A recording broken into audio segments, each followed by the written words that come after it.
Hello and welcome to another video. In this one, we're going to talk about the Alpha Balance public test session that is going to happen on Friday the 13th. What a wonderfully lucky day to do PTS. But let's go over how to access and provide feedback, which you can just click on these buttons here and they will give you the information as well. But if you have a MechWarrior Online account that you made before June 27th, you will be able to log into the public test. That's when they scrape the account data to use for this test session. If you have made an account after that, unfortunately, that account will not be able to access the public test. You'll just have to get into the next one, watch other people do streams about it, but make sure to still provide your feedback in the forums, which you can click this button in order to get directed to the appropriate forum thread. You do need to install the public test as a completely separate version of MechWarrior, which can be done through the launcher. But moving on to what this test is about.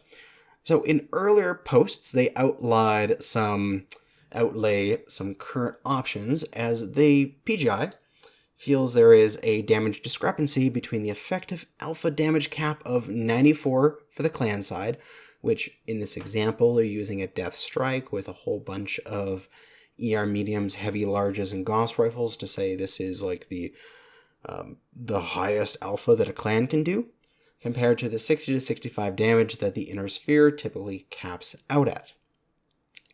They have an intent to narrow the discrepancy down into a state that is not so lopsided towards one faction.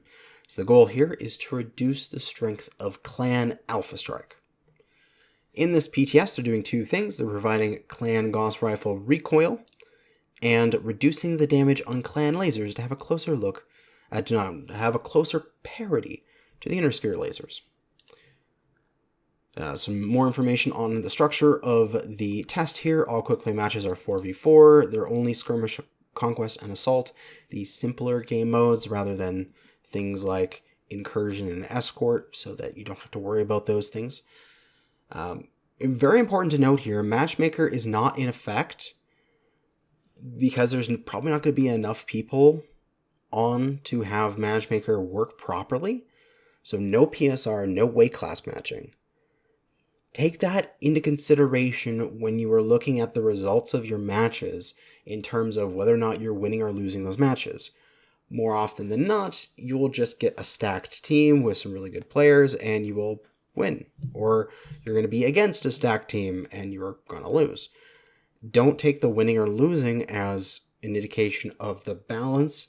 Look at how your mech performs and how it feels to play rather than how it wins or loses, because it's going to be too random in terms of the winning and losing for that to be a telling conclusion. So look at how your mech feels. It's very important there. Well, let's go on to the actual changes. So we got Clan Gauss rifles. The weapon recoil has been added. So this is going to be very similar to the Inner Sphere heavy Gauss rifle, where after you fire it, the crosshair jumps around a bit for about a second or half a second or so. I don't know exactly how much recoil that's going to be, but I'm guessing their thinking for this is, well, if we have this recoil, you can't fire Gauss with other weapons at the same time because the recoil is going to cause your crosshair to jump all around and the damage will be spread and therefore good. I feel like this one can be completely negated, though, with good piloting and good gunnery, because, and this is something I try to do already, is you fire your lasers and you drain your lasers as you're charging the Gauss, not after you fire it. And then once your lasers end or are just about to end, you fire the Gauss. Even at short ranges, you don't even need to lead with the Gauss rifles. You can just fire them while aiming your lasers because they're so damn fast. But for long ranges, you fire the lasers, then you give a little flick forward right at the end, and then snap the Gauss off. So I see that the weapon recoil is realistically just going to be something you get used to and play around, and it's not really going to end alpha strikes. We also have a bunch of changes to different clan lasers, but instead of just read off a whole bunch of numbers, I've got spreadsheets because spreadsheet warrior. So this is the weapons that are being changed, as well with their previous and changed stats beside each other, and whether or not it has been increased or decreased, and whether or not that increase or decrease is good with the red and green here. So a decrease, a nerf, is in red, while a buff is in green. And what they've done for a lot of these is basically just reduce the damage across the board, but then also change a couple of the other stats in order to keep things fairly similar. As we see with the ER small lasers, we dropped from 5 damage to 4.4, but we also reduced heat and we reduced cooldown. That means that our damage per second is very similar and our damage per heat is very similar. And there's not really much of a change there, but our overall alpha has been reduced. So that was their goal for these particular weapons. However, they went a little too far on a couple of them. For example, we have the ER medium laser here, which went from 7 total damage to 5.25, a 1.75 damage decrease, with only a 0.6 heat decrease and a 0.5 cooldown decrease, which means that our damage per second has dropped dramatically, and our damage per heat has dropped dramatically as well. That damage per heat is now worse than a clan ER PPC, which is strange because the clan ER PPC is already a very hot weapon, but it does 15 damage in total and 10 in the one component, and then 2.5 spread between 2 adjacent components, but still 15 damage. But it's so damn hot that even a Hunchback 2C with a pair of them, just 2, can actually overheat itself pretty effectively and pretty constantly if you're not managing your heat properly. Medium lasers are now less heat efficient than that weapon, which is wow, okay. Moving on, another aspect of the large laser, which can't really reflect right here, is the fact that the heat scale trigger has been increased to 4 from 3. This means you can fire 3 large laser class weapons for the ER large laser and the large pulse laser at the same time without any heat scale. Note that this does not apply to the heavy large laser. They're still set at 2. If you do 3 with them, you'll still get heat penalty. It's just for the large pulse and the ER large. But overall, what they're doing with those is they're just reducing damage a little bit, with the large pulse laser down a point and the ER large down a point. So you get a little bit less damage per heat, a little bit less damage per second, but now you can take 3 of them and fire 3 at once. So if you've had, say, a 6 ER large supernova, you can now fire 3x3 instead of 2, 2, and 2, which is going to make that mech much more playable at long ranges. Your triple ER large laser Hellbringers are going to be very strong under that change with the heat scale trigger being increased. Medium pulse, losing a fair amount of damage at 0.75 down from 7 to 6.25, but a small decrease in heat as well, losing a fair amount of damage per heat and a bit of damage per second. And then lastly, the heavy large laser from 18 to 16, so just losing damage with no equivalent drops in heat or cooldown, so it's just worse. Okay, so we've gone over the stats, we can see what they do here, but how is that actually going to affect our mechs? And us mech warriors are a slippery bunch, I have to say. Whenever PGI does something like this, we go, okay, let me slide on over to the next best thing. And particularly because of this heat scale trigger increase on the ER large lasers and such, that means that we're no longer stuck to 2 ER larges, we now can do 3. So for example, and this is totally stolen from a guy who did the math on Reddit, and if you've been watching Outreach HPG, you know which post I'm talking about. we can take a look at two different Deathstrike builds and compare them.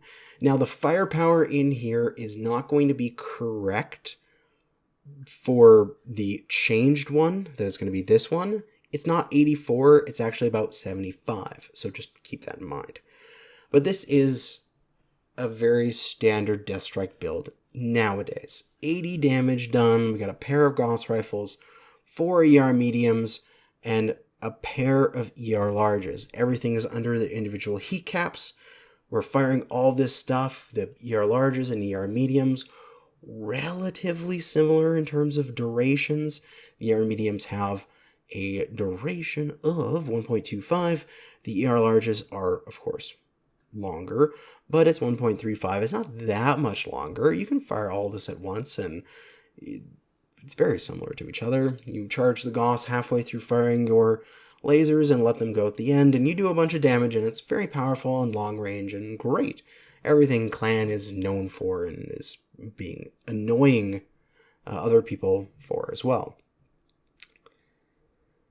But what they're going to do is they're going to change these ER mediums. They're going to be much less damage. These larges are going to lose some damage. So what do?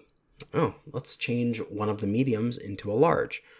We can drop the tonnage of the engine down to a 325 from a 350, so we can get a little bit of tonnage out of that. We only lose about 5 kilometers per hour, but in a long-range sniping role, if you know how to predict properly and move, you don't need 5 kph, and that can be easily replicated, or not replicated, that can be easily replaced with a skill tree if need be.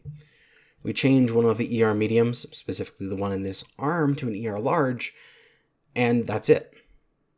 With the nerfs in consideration, this damage wouldn't be 84, it would be 75. So all we've done is just lose 5 damage, but now we're actually more effective at long range because we have triple ER large instead of 2 ER large, so our damage fall off now extends out further. And the build is effectively the same with very little differences to it. I feel like this is the issue with changing individual weapons when we're not actually addressing the overarching system. And I know people who have seen my stuff before and are going to be like, oh my god, he's talking about that again. But we don't have a system in this game that really effectively stops alpha striking, or at least governs it in a way that is meaningful. The heat scale penalties, specifically the things like the heat scale trigger for individual weapon types and weapon families, work when you're boating that one weapon by itself. The mass ER large laser supernova is effectively constrained with heat scale, but heat scale has so many goddamn holes in it, it's Swiss cheese, and you can't effectively manage mechs like the Deathstrike that can mix multiple different weapon types, multiple different laser types, and just say, well, screw your limits, I have my own, sort of thing. I am still a proponent of a energy draw-like system. I know the community doesn't really like it, and I understand that, and I don't expect it to be put into the game. But just changing these weapon values without doing anything else is just gonna leave mech warriors, the min-maxers that we are, to slide from one set of weapons, change one weapon, and we're going to be basically doing the exact same thing, and PGI has effectively changed all of these weapons to get our alpha strikes down 5 damage. But in doing that, they dramatically nerf mechs that use only one particular type of weapon, such as, say, the ER medium, which is now dramatically worse than it was before. I don't know. This PDS will be interesting. I want to try out triple ER large lasers on the clan side. The triple ER large laser Shadowcat sniper thing I think is going to be really fun, and that would be a great mech. But it's not going to change what they're trying to change, because us mech warriors are too slippery. We're too min-maxy. But yeah, we need to address this problem in its root. And that is the fact that Heatscale is so full of holes that you can drive an Atlas through it. But that is going to be it for this video. I will most likely be streaming this Friday for probably a few hours, testing out various things in the public test. Come by and watch me stream, and I will take requests and drive any mech you want me to do, because I'll have infinite money and such on the PTS to do it with. But that is going to be it for now. Thanks for watching. Check out the PTS on Friday, and good hunting.